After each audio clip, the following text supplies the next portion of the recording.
The Dusk Guard, Rise. By Viking ZX. Operation. Chapter 7. Look at this. A newspaper fell to the table in front of Steele as Hunter sat down across from him. That's the latest news, fresh this morning. Steele set his spoon down and picked up the paper in his hooves, unfolding the paper and looking at the large headline. Wonderbolt show ends in triumph. He raised an eyebrow at Hunter as he read the title. Sorry, Hunter said. Try page 2. Business news. Steele flipped the paper open. ERS board votes to force princesses to sell stock and step down. Steele read before dropping the paper to the table, disgust welling up inside of him.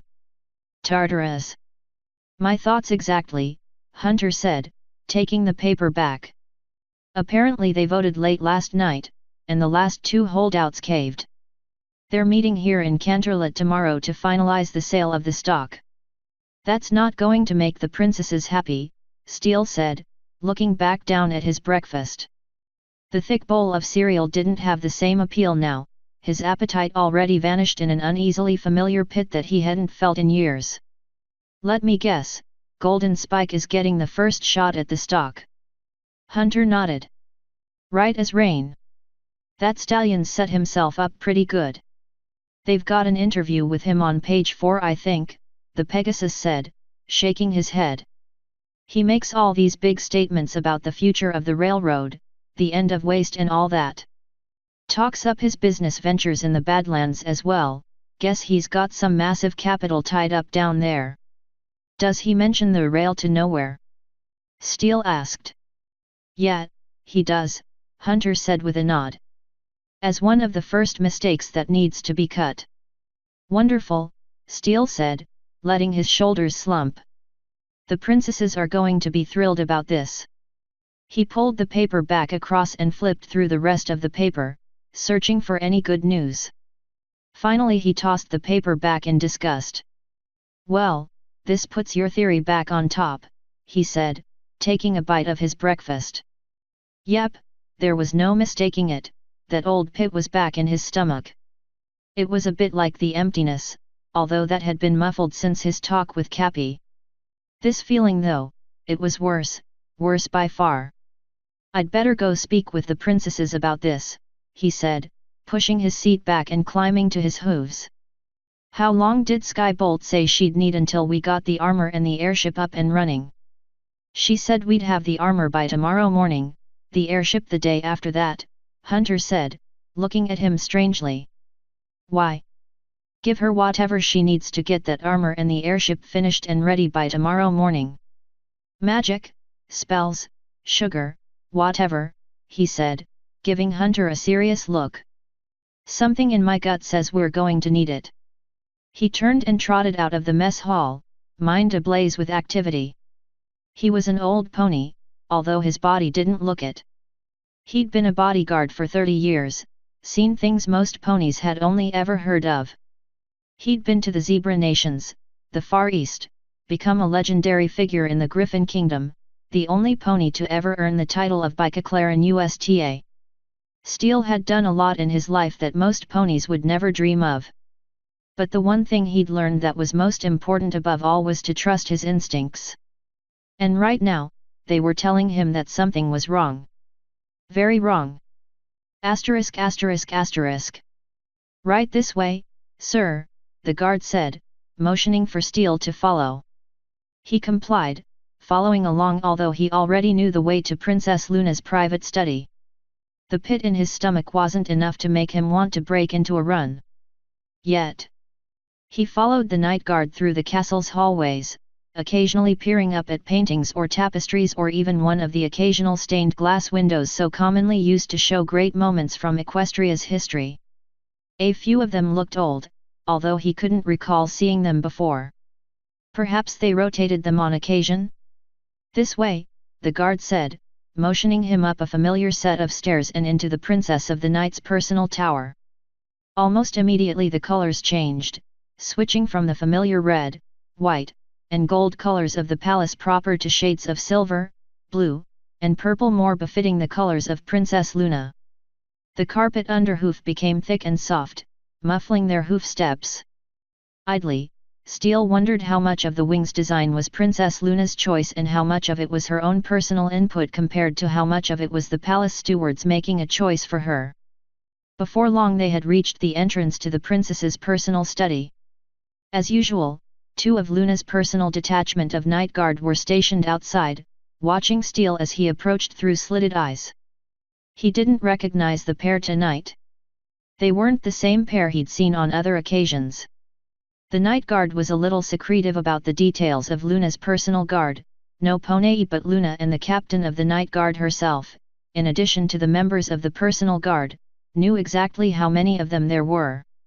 Given that this was the first time he'd seen the mare and stallion in front of him rather than the other pair, he suspected there weren't many. "Wait here," his escort said, and Steele suppressed the urge to roll his eyes as the guard stepped forward and gave the door a gentle knock. He was just doing his job, and he wasn't in a hurry. The door lit up with a blue light and swung inward, the guard motioning for him to enter. "Hello, Captain Song," Princess Luna said without looking up as he entered her study, the door swinging shut behind him. "Please, have a seat."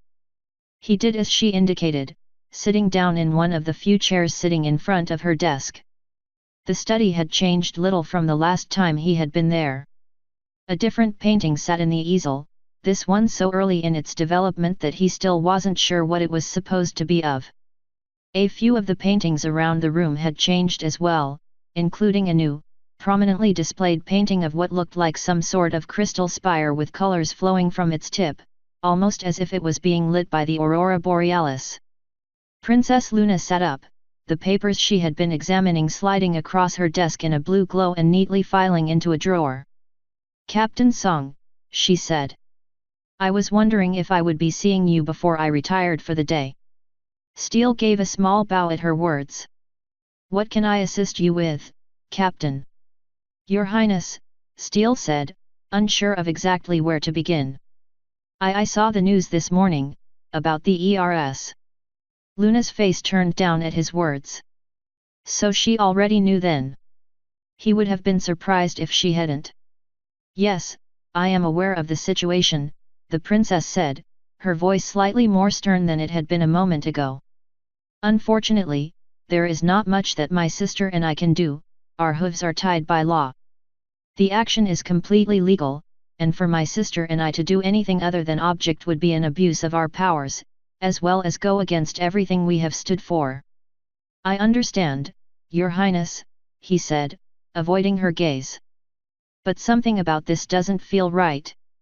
There was a pause, and then Luna spoke. "Have you learned something that my sister and I should be aware of?" Steele shook his head. "If you heard about the note." "I have." He sighed. "Then you have heard as much as we have, Your Highness." Despite that, however, he paused for a moment and then looked up. "Something in my gut tells me that there's something wrong about this whole situation. I don't know what it is, but I've learned to trust my instincts. Something about this is wrong." Luna stared down at him for a moment, and he could feel the beginnings of a cold sweat breaking out on his back. Then, at long last, she spoke. "I do not disagree with you," she said, her voice somewhat softer. "But unfortunately, without proof we cannot give any cause to put a stop to the sale."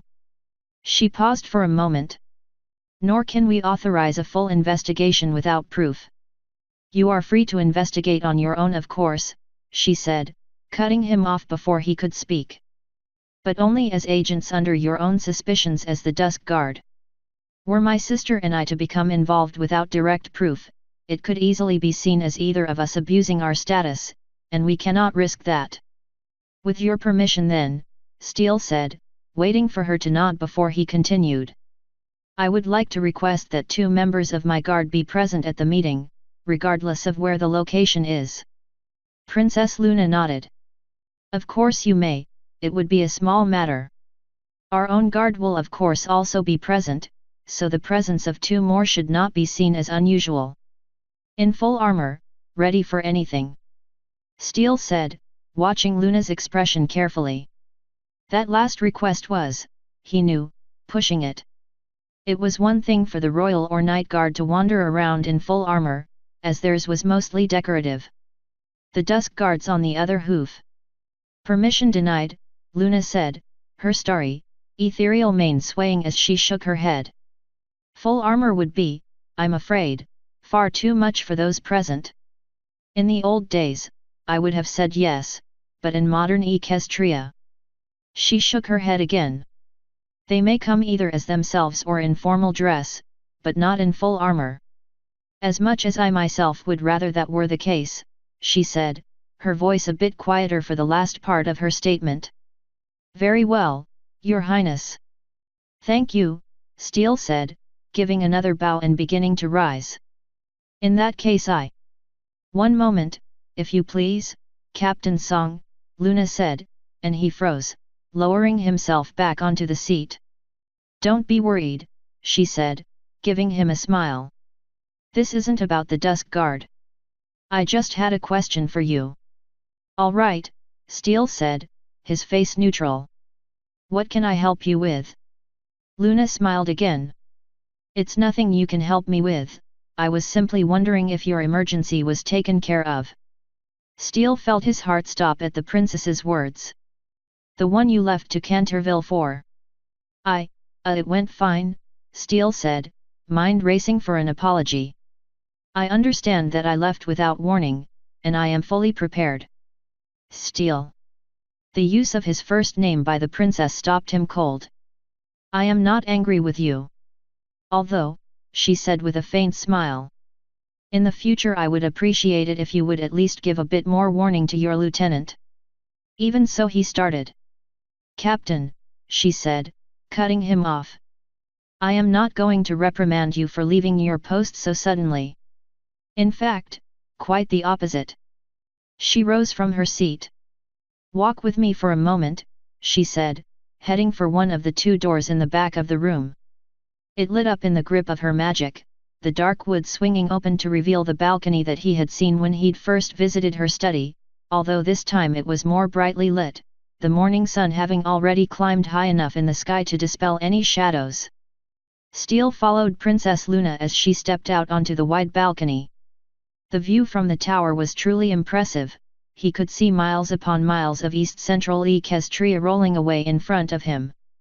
Golden fields of wheat stretched from the foothills of the Cantor Mountains all the way to the base of the Unicorn Range, slowly waving in a gentle breeze that was in time with the one that slid through his mane. The sky overhead was almost completely clear, only a few lengths of thin, wispy clouds sitting here or there, most of them attended by Weather Patrol Pegasi. Off to the north, Cloudsdale drifted gently, its faint and gentle upward and downward bob only visible at a distance.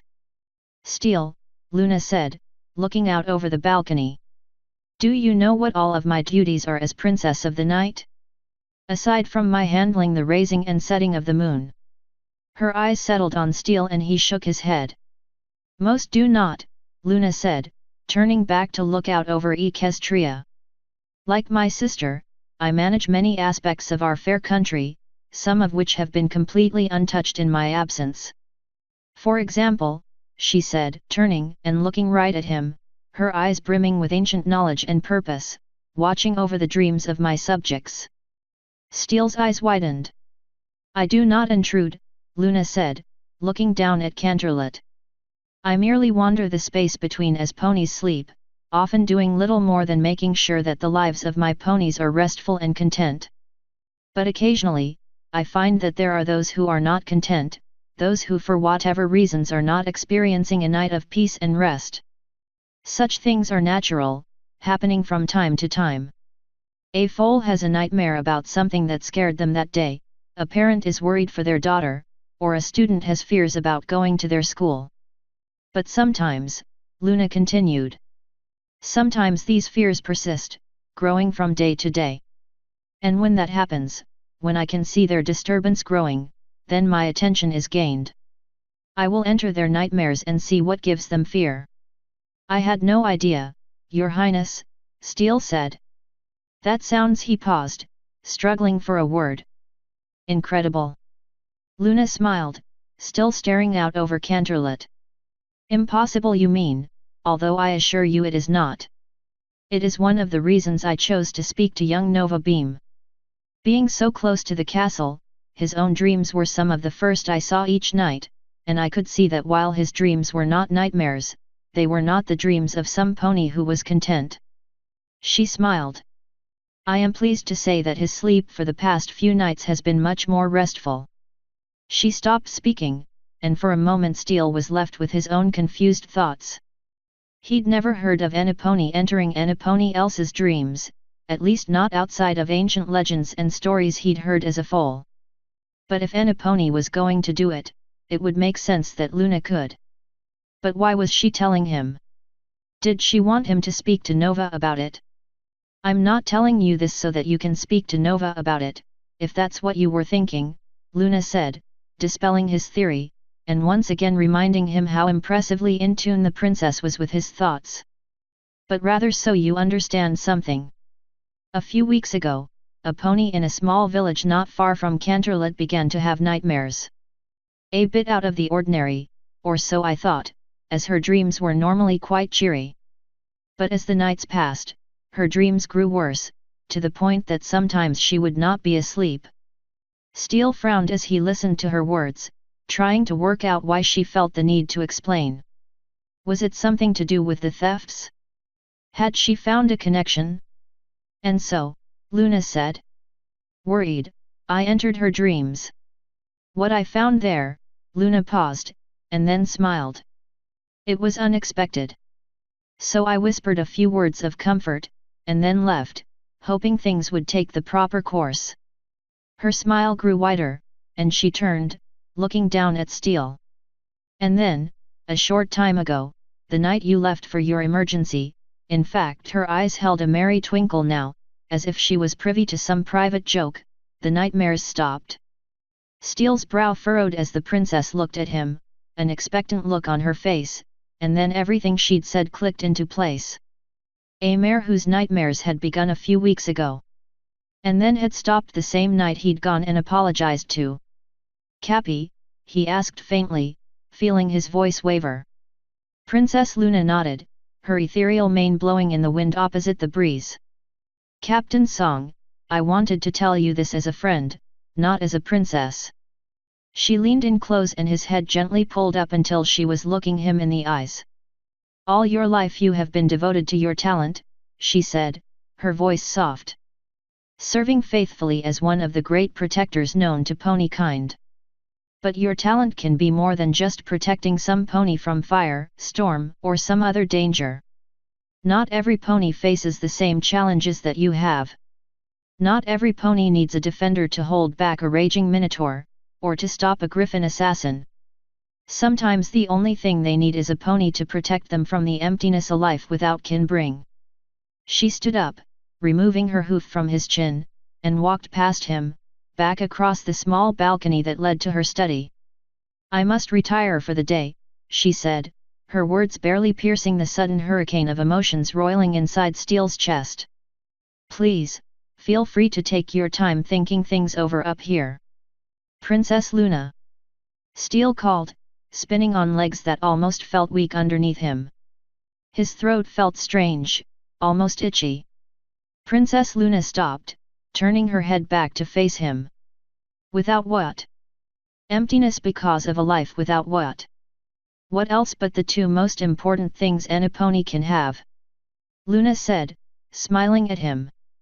Family and love. She turned and left the balcony, the door shutting behind her and leaving Steele standing alone, running the princess's words over and over through his mind. Author's note.